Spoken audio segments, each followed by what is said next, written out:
Cats are unique in the animal world. Closer to their wild ancestors than any other companion animal, they are hunters, predators, status symbols, companions, and playmates. Despite centuries of living in human homes, they still retain their wild appearance and instincts. It's only human intervention that domesticates your average house cat. Abuse or neglect easily reverses the process. Wild instincts can easily resurface if a cat's life changes in any way. Ow! Let go of him!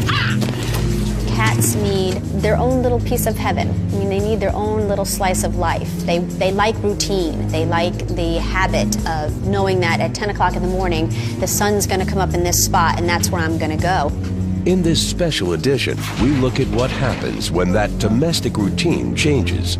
We meet the doctors, behavioral experts, and agents who work on the front line. We'll show you how watching cats in the wild helps you understand the tiger in your living room.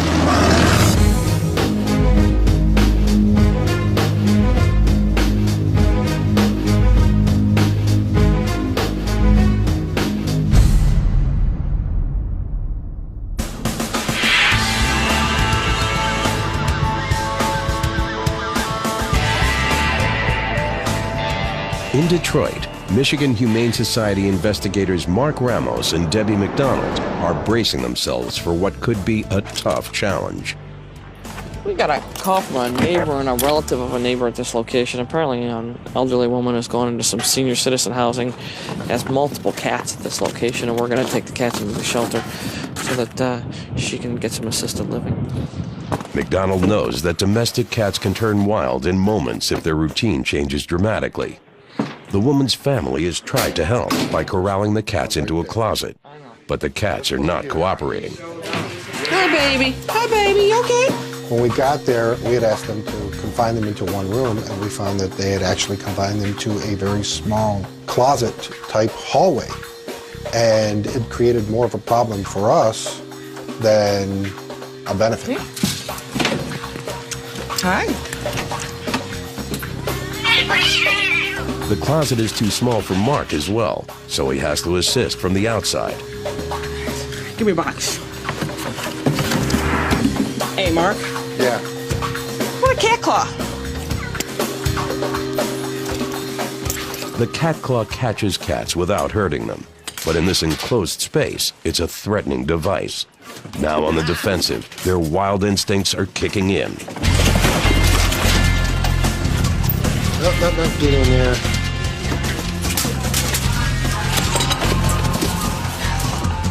These cats are domesticated, but they're stressed and terrified.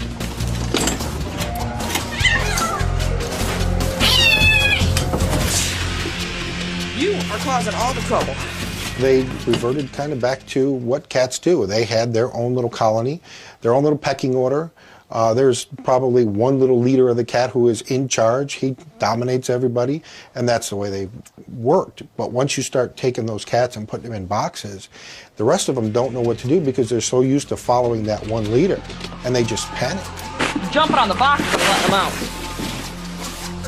They're pretty scared. They're probably very nice cats, but this is a scary situation for them.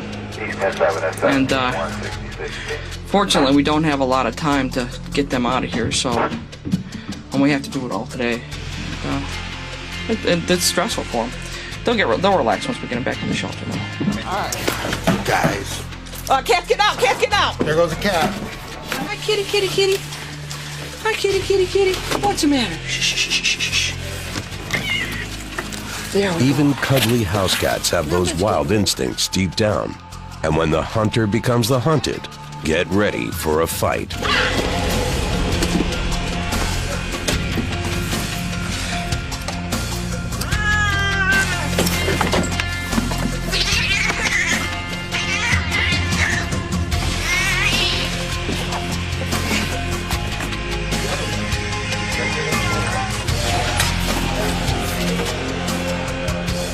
Oh, that gray one's a troublemaker, and he stirred up everybody, you know, and I got a couple picked up and put in the box, but then he got going, and it's like, no, After a long struggle, all 7 cats are boxed up and can be taken to the shelter. Right now we're going to take these cats back to eval and get them looked at. Some of them are really nice cats, so hopefully we'll be able to place some of them. These cats only ran wild for a couple of days, so it's very likely they'll revert to their normal, docile temperament. But if a cat has spent its entire life living in chaos, it may be beyond help. He has tons of garbage in the house. We're walking over garbage. The cats are living in the middle of garbage. There's not enough litter boxes, so they're overflowing with litter. That's not good. In this special edition, we look at how cats revert to the wild if they're abused or neglected. Every year, between 700 and 2,000 new animal hoarding cases are being reported across the U.S. Animal cops are increasingly confronted with disease and suffering on an unimaginable scale. Special investigator Anne-Marie Lucas of the ASPCA has seen firsthand how hoarders' cats have to fall back on their wild instincts to stay alive. They're almost surviving in the wild within a house. It almost becomes like a wilderness for them, and it's very, very difficult life for them. When we see cats in a hoarding situation, we see all different types of behavior, some of them quite heartbreaking. For example, oftentimes see cats who have just huddled together with each other, where two or more cats have become very, very bonded and sort of become friends who comfort each other in this terrible time, just as a person might do, sort of them against the world.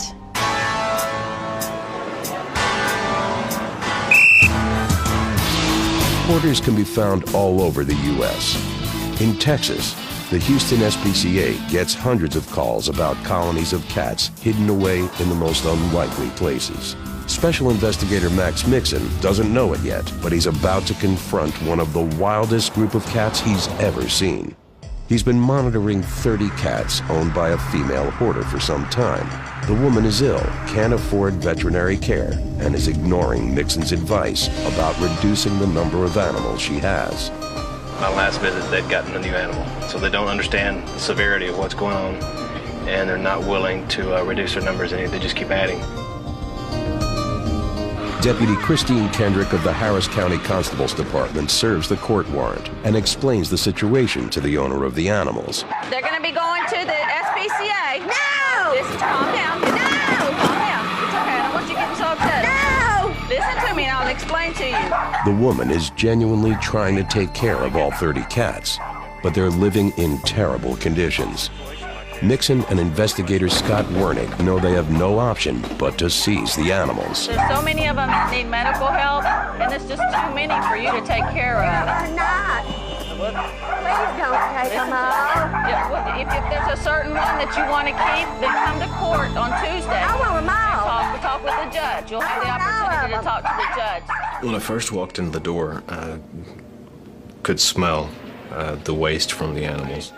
They got roaches. Like most hoarders, this woman has no idea of the harm she's doing to her animals and believes she's giving them all the love and attention they need. I'm going to court and get my animals back. I'm going to tell that judge. And it's not right them taking my animals away from me. If I was beating on them, starving them to death, I wouldn't blame them. If I couldn't feed them, I'd call them myself to come get them. And I don't know why in the hell it has to be favorite animals. I love all my animals. We're just trying to provide the best for them. The wrong thing. I don't think so, ma'am. I do. Hey, big kitty. Okay, here we go. There's a fluffy black one in here, and there is an orange one. And don't let the orange one get near you. Is he mean? He's nasty. Okay. Here comes one. Here comes the orange one. Good agreement. And as you pick the cats up, they're locking on to anything and everything that they can get. Because they're not, they know me.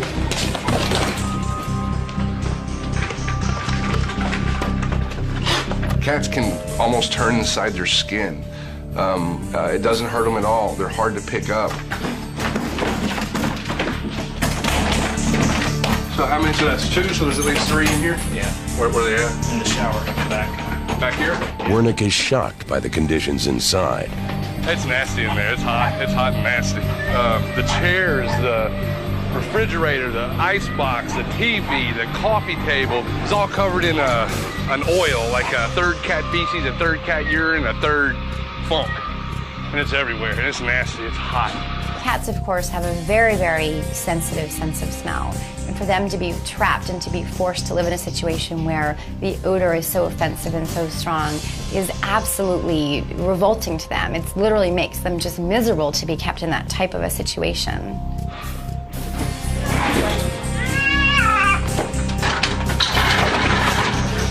Cats can pose just as big a threat as dogs can, although it's certainly a different type of threat. You all right, man? Yeah, small scratch. The situation is about to get out of control. Ma'am, you just scratched up one of the investigators. Well, y'all gonna be wild. Well, why would you want a wild kitty? Because it's not wild with me. But they don't know people. Don't hurt him! Ma'am, I'm not trying to hurt him. Well, then let him go. Just leave him. They're not wild. Here you go, Max. You just said they were wild, ma'am. No, You just said all they of were. them. She raised her voice at us numerous times. Don't hurt my animals, don't hurt my animals. We're not hurting the animals. They're the ones hurting the animals.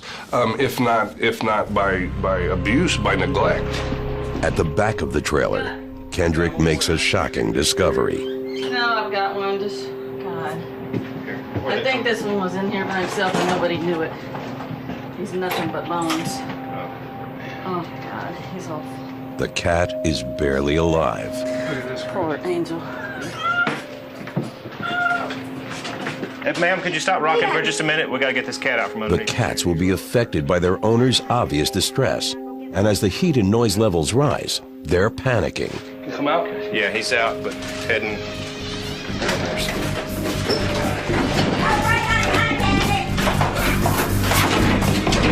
He's coming here. Oh, there's. Ow! Let go of him, let go of him! You had him and he had me, and oh, son of a gun. Get you. All agents know that the risks during a cat seizure are just as high as those with larger animals. Goes with the territory. If you don't want to get bit, don't become a cruelty investigator, because you're going to get bit. The cat has punctured a vein. Cats living in dirt and feces are far more likely to carry and transmit diseases. They treat the wound with antiseptic, but Mixon will also need shots for tetanus. Cats. It doesn't hurt yet. It will tomorrow, but it doesn't hurt yet. Yeah. It's by far the most injuries I've sustained during a seizure. Yeah. I mean, look, straight off the battle. Yeah, it's shrapnel, huh?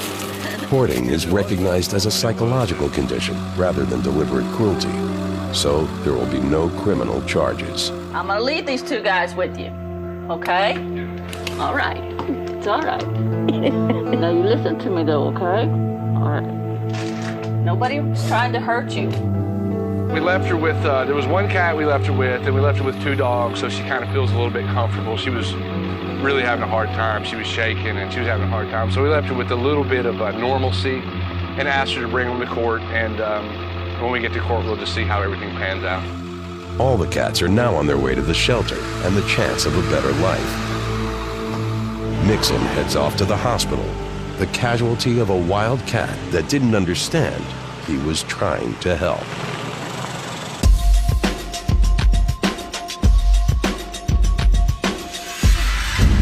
Cats living in filth and chaos are usually terrified and aggressive with humans they don't know. But there are some exceptions to the rule. ASPCA Special Investigator Anne-Marie Lucas will never forget the most amazing hoarding case of her career. In an unassuming brownstone in Queens, a man had built a giant structure to house 70 of his cats. Each level was a foot high, and the cats had no way up, down, or out. So do they ever come out of here? Or they stay in here now? They sometimes they go out. And the cats couldn't be cats. They couldn't play, they couldn't interact properly. They had a very small space to move around. Cats have to be able to climb and jump and play with one another. It's got bubbles. Yeah, he's sick. The owner's name is Giuseppe, and he's built this contraption to improve his cat's living conditions. But the agents are very concerned about their health. Let me see, what's the matter with you? Look at his eyes. And look at his belly. Conjunctivitis and stuff. No, he's a mess. He's got like, he can't breathe.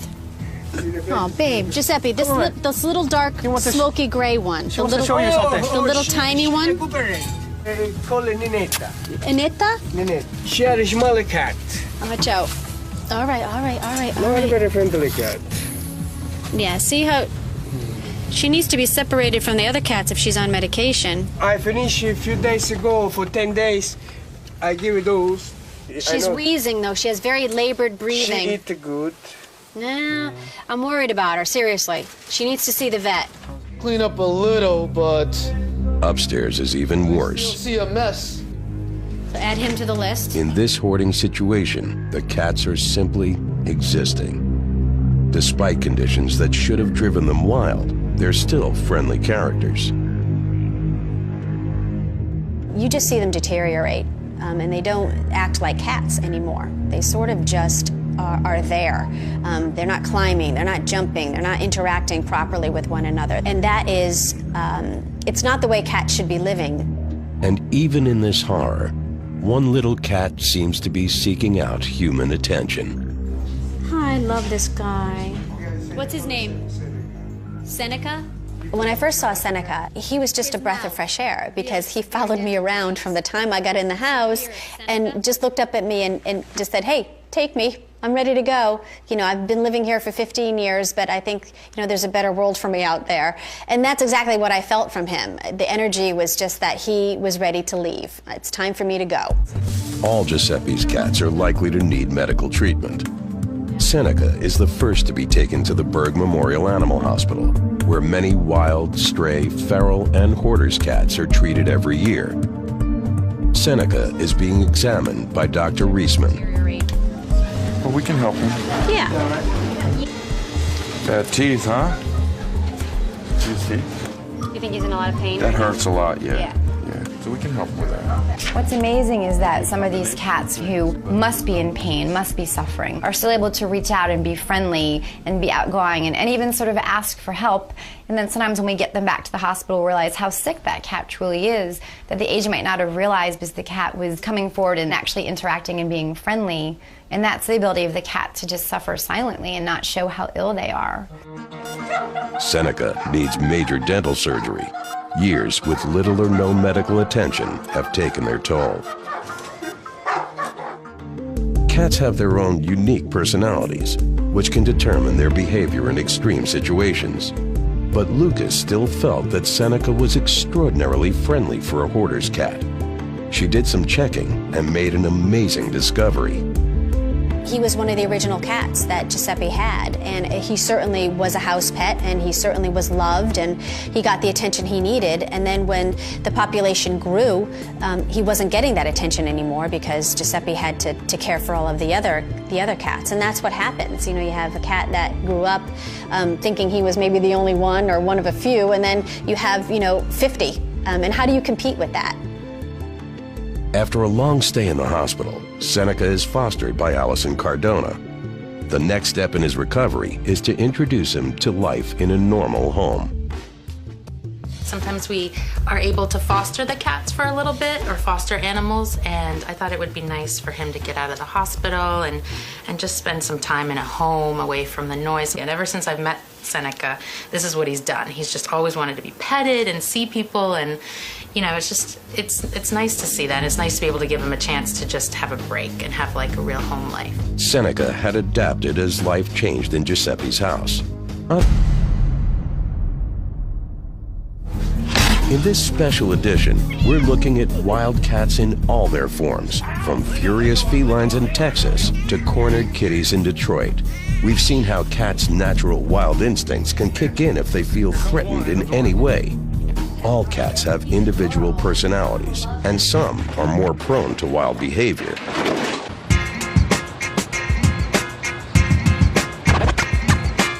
In New York City at the ASPCA, Victoria Wells is working with Gibbons, a cat whose behavioral problems have so far made him unadoptable. This is Gibbons, and he's very independent. He aggresses in many different situations. All right. And you can tell by his dilated pupils that he's getting a little agitated. And you better put them down if that happens, and I will. Gibbons will need to learn how to be comfortable around people to have a chance at adoption. Ooh, Oh, did you see that? You know, it's sort of like he has a conflicted view of interaction. He's headbutting me, which says, I want to be, I want to be, there you go. This cat wants attention on his own terms, but his terms are very limited. He's the kind of cat that doesn't want to do what he doesn't want to do. So if you physically manipulate him or move him from place to place, he's going to tell you that he's not going to cooperate. Look at the tail twitch. This cat would be classified as a poorly behaved cat. I would say this is a dead giveaway right here. My hand in his mouth.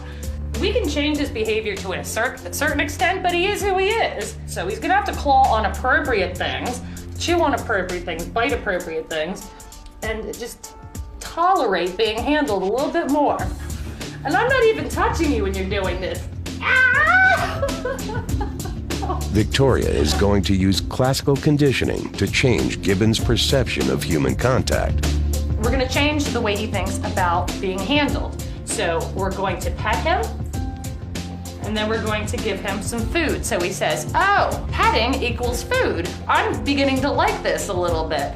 So you pet him, and you give him some food. And you'll notice that after a while, he can tolerate more petting. By associating food with petting, Gibbons is starting to tolerate human contact.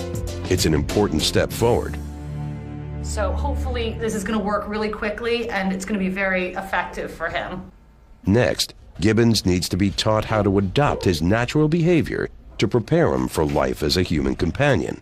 I'm going to see if I can get him to focus on something appropriate when he needs to claw and bite rather than my hands. Come here, love. If we can get him to claw and bite on something appropriate, get it out of his system, then this will help stop doing this to people. Because every cat has really a need to pounce on something. It's an instinct. Gibbons has been at the adoption center for 8 months. Channeling his natural hunting instincts into domestic play is an important step towards adoption. Thousands of cats have to reverse that process on their own when they're kicked out onto the streets and forced to live as strays. Sometimes they're mistaken for ferals, but there's a big difference. Stray cats are simply cats who haven't got a home at the moment, and that might be a cat who once lived with people and now has found himself lost. A feral cat is a domestic cat, the one who's never lived with humans or was too old when people finally tried to socialize him, and he's just never going to be really comfortable socializing with humans. In Phoenix, the Arizona Humane Society has more than its fair share of stray and feral cats to deal with. Over 18,000 calls a year. The mild climate means that animals breed all year round. Average life expectancy for a cat on the streets is 2 years. Emergency animal medical technician Tammy Kinsel is responding to a call about an injured stray cat.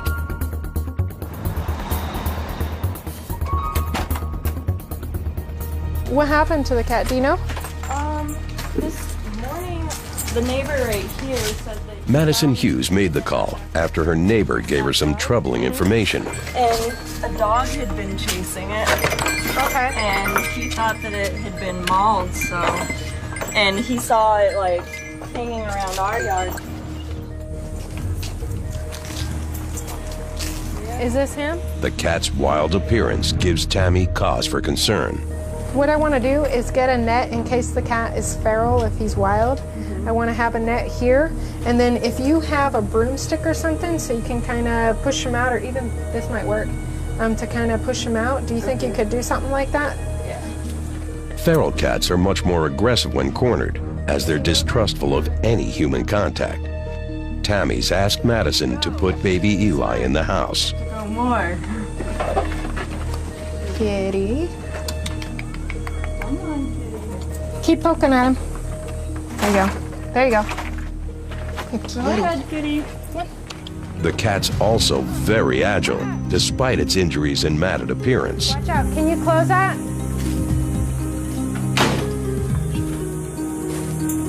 Where'd he go? Over here? I think he went under the playpen. Kitty. Come on. It's a pretty cat. cat? Oh yeah, he's nice Yeah. looking. I don't know if he's so friendly. He might just be mad that I'm messing with him. I got him. Thank you.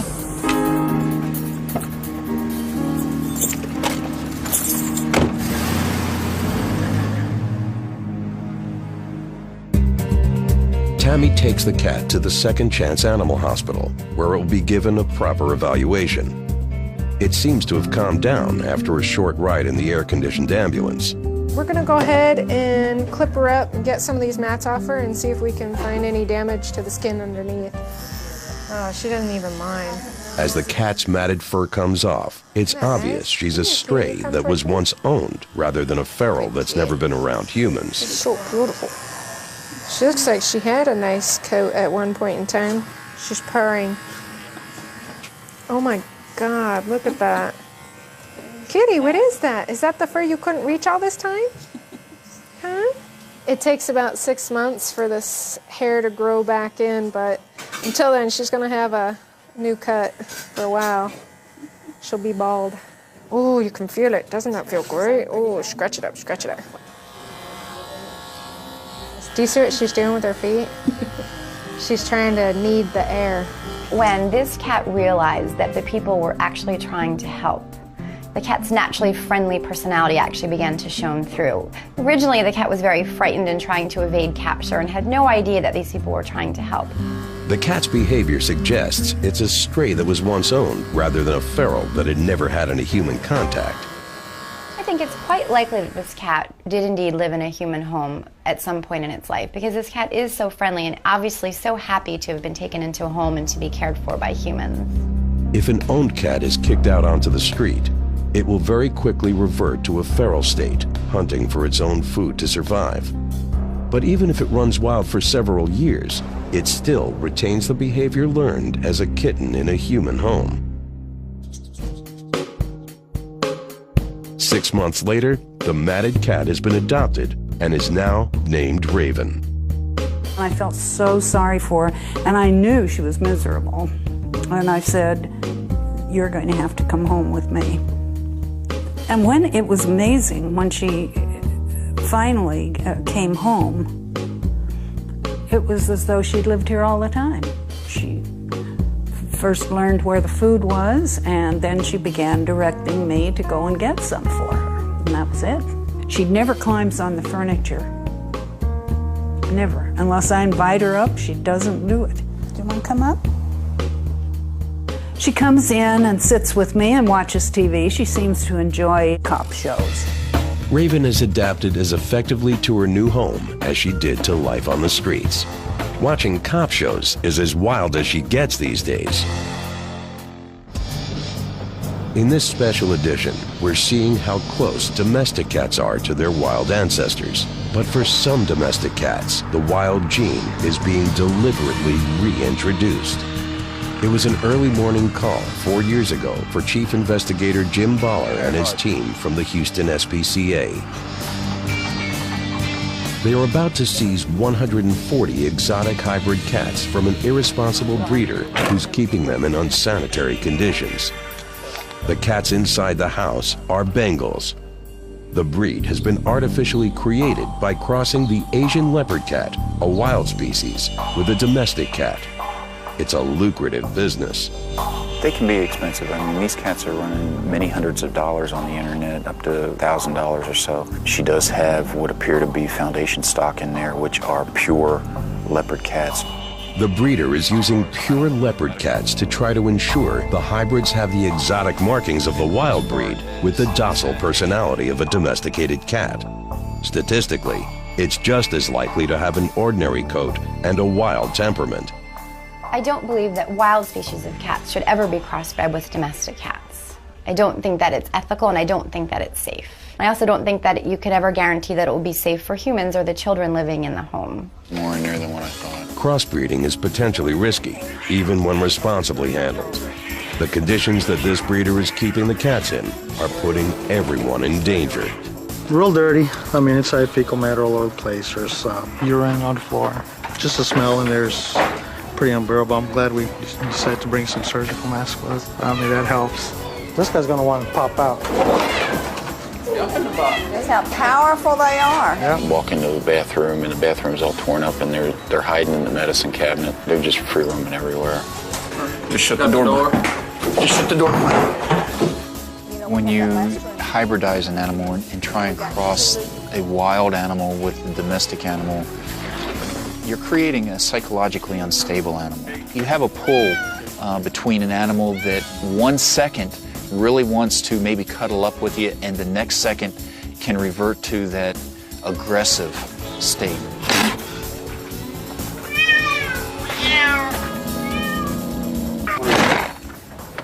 It's been a challenging day for the agents, and they're not finished yet. Back at the Houston SPCA shelter, all of the 140 cats must now be evaluated. Just gonna have to be very careful. They're very fractious. They're not feral, but they will let you have it if you are not careful. Watch fingers. Baller's training and specialist knowledge is helping his team handle these hybrid cats safely. Many owners surrender hybrids to shelters because of their aggression and destructive behavior around the home. They can be hard to handle. They're not a cat that you can really hold and, have curl up in your lap. They still have that wild instinct. They also have very different physical needs. A much faster metabolism than ordinary cats means they can develop severe digestive problems if given regular pet food. The Houston SPCA won custody of most of the cats, which means they'll now be placed in sanctuaries. They will never face the prospect of being sold into private homes. To take a wild cat and bring him into your home simply because he's so beautiful and you want to possess him is denying that cat the existence that he was meant to have. He was meant to roam over long distances and be able to hunt and be able to climb trees and to feel the sun. The hybrids eventually found a new home. The Houston SPCA has managed to place them in a wild animal orphanage in San Antonio.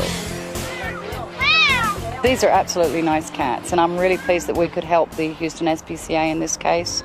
Carol has assessed the Bengals. Experience tells her that some of the cats are docile enough to be placed in human homes, but only in certain circumstances. Whoever takes any of these animals is going to have just either one cat or no cats, no dogs, no children, and just want to love on one animal. They are very lovable when they want to be very lovable. In other words, they will rule the coop, period. I'd like to get as many in homes as possible. Obviously, these animals are going to need a lot more attention than a regular domestic cat because they are very dominant, they climb, and they're very bossy little animals. Some obviously won't because a lot of these are feral. We'll go into a large natural enclosure at another property we have, and they'll live alongside tigers, lions, bears, and wolves. Human intervention has created something that would rarely occur in nature, with terrible suffering for some of the animals concerned.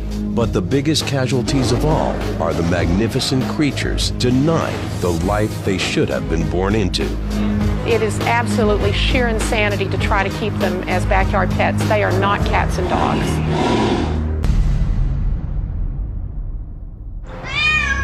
In this special edition, we've shown you all kinds of wildcat behavior in domestic situations. Most of it's reversible, but the biggest exception is the most painful and tragic.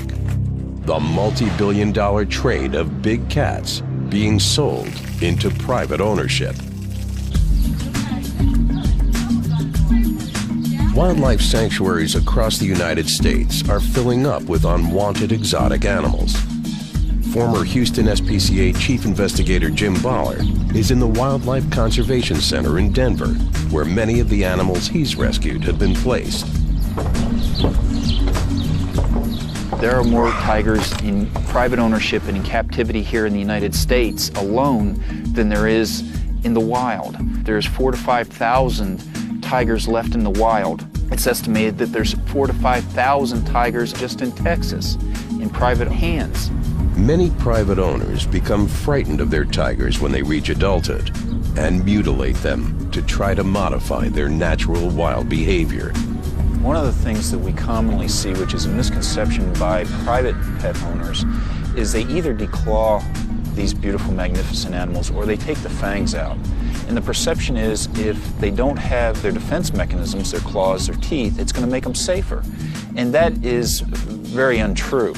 It's not the claws that bring down the prey, it's the power behind the force of the blow. One of the problems is it causes the animal to walk back on the heel instead of flat on the bottom of the foot, which puts more pressure up on their shoulders and joints, causing arthritis, especially as they get a little bit older. Also, taking the claws out, these animals know that their defenses have been diminished and then can attitudinally make them a little bit more aggressive and a little bit less cooperative to deal with. Tigers roam for miles in their natural habitats. They never live too far from water and can eat up to 60 pounds of meat in a single night. Private individuals can rarely provide that kind of environment, so some try to change the animal's behavior instead. Confining a wild animal makes it psychologically unstable, and denying any animal basic care only reinforces that deterioration. When investigator Charles Jansen of the Houston SPCA and his team got a call about 2 tigers and 11 bears, they were about to walk into a nightmare. The stuffy chicken shed is home to 13 wild animals, all living in cramped wire cages. Until a few years ago, these animals were put on show. Some of them are over 30 and have lived in these cramped cages all their lives. These cages are way too small for these types of animals to be in. They're wild animals are used to having a large expanse of territory, and they're living in a cage about the size of a piece of plywood, 4 foot by 8 foot, entirely too small for them. In the summertime, this would constitute, as far as I'm concerned, torture. There's not a whole lot of airflow around here, and you have a high degree of heat that can build up, and without any water, there's not a lot for these animals can do but suffer. Wild animals need things to climb on or explore to enrich their lives. These tigers have nothing to do and are starting to psychologically decline. Any animal who can't fulfill their proper behaviors or do what they naturally want to do will become very, very mentally stressed and perform what we call stereotypic behaviors, which are these repetitive motions over and over again. We're seeing an animal who's so unhappy and so stressed, he's literally losing his mind. Working alongside the Houston SPCA today are a team of veterinarians from the Houston Zoo. Dr. Joe Flanagan is leading the team's efforts to move the tiger into a transportation cage. Sometimes animals don't want to leave their enclosure. They are safe, they're secure. Look at all these strange people, they've never seen them before. I know nobody ever bothers me here, I'm safe. Even though that these conditions are deplorable, he is, over periods of time, established this as his territory, which is going to cause him not to want to leave it, even though that it is a very bad situation. The tiger is so stressed, the team decides to tranquilize him. He's taken to the Houston Zoo, where his rehabilitation will begin. It's absolutely heartbreaking to imagine a tiger being kept in this fashion. An animal who is so highly intelligent, who has the need to exercise and roam and to hunt and to feel the sun on his back. To imagine the absolute boredom and physical and emotional stress that this cat went through is just absolutely heartbreaking. 2 weeks later, the tiger's been named Ivan by the Houston Zoo staff. But he's not settling in well. He's angry and unhappy. Carnivore supervisor Kevin Hodge is convinced that the way to Ivan's heart is through his stomach. There you go. He's still a little nervous. He's a little bit scared and getting used to the new surroundings, but I did not expect for him to eat this soon. And so that shows he's adjusting very quickly as far as tigers go, and he seems to like the meat fine. And we try to keep things really quiet over here for him, just to give him a chance to acclimate. There you go. We've been showing you that wild instincts are just below the surface in any domestic cat. Human intervention is usually responsible when feline behavior spins out of control. And Ivan has certainly paid the price for human greed. He spent his entire life in a cramped cage and has never known the wild habitat he was destined for. But humans are about to right that wrong. Just weeks after he was first brought in, Ivan is ready to be released into his new enclosure. After years of living in terrible conditions, he's about to get his first taste of freedom. He's a little hesitant. What do you think, big guy?